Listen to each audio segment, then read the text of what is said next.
In this video, I want to talk you through designing your ideal lifestyle. And this is something that so many people get the wrong way round. Now, all this comes down to lifestyle design. Well, what is lifestyle design? Well, basically, lifestyle design means choosing the job that will give you the lifestyle that you want. That means not assuming that your job needs to dictate your lifestyle.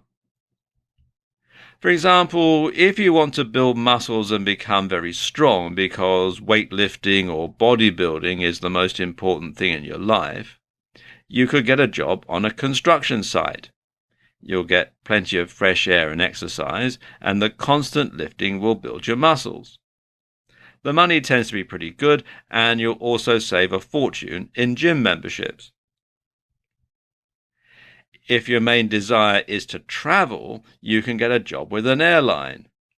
Cabin crew jobs, especially on long-haul flights, give you the opportunity to travel to far-flung places. Airlines also offer subsidized or even free travel to ground-based employees, so a job in reservations, publicity, or even the accounts department could give you the opportunity to do a lot of traveling in your spare time. If flexibility is what you crave, then working online is probably for you. You can provide a service freelance, sell a digital product via your website or blog, run a drop-shipping business on eBay, or a combination of all of them. You set your own hours, and you can even travel the world as a digital nomad.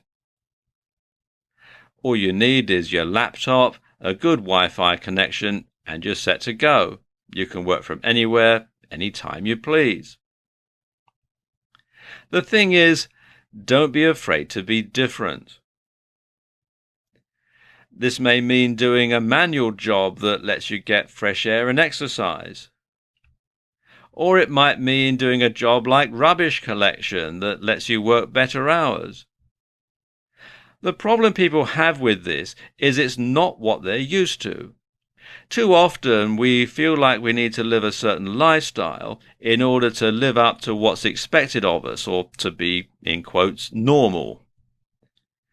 And even if you'd be happier as a construction worker, you might go ahead and become an accountant to keep your family happy or to feel as though you're a success.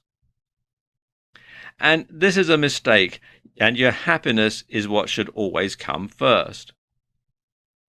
Likewise, you shouldn't be afraid to be a little unusual. Maybe you want to combine careers in a way that's not particularly common and that onlookers would find strange, but that's fine, really.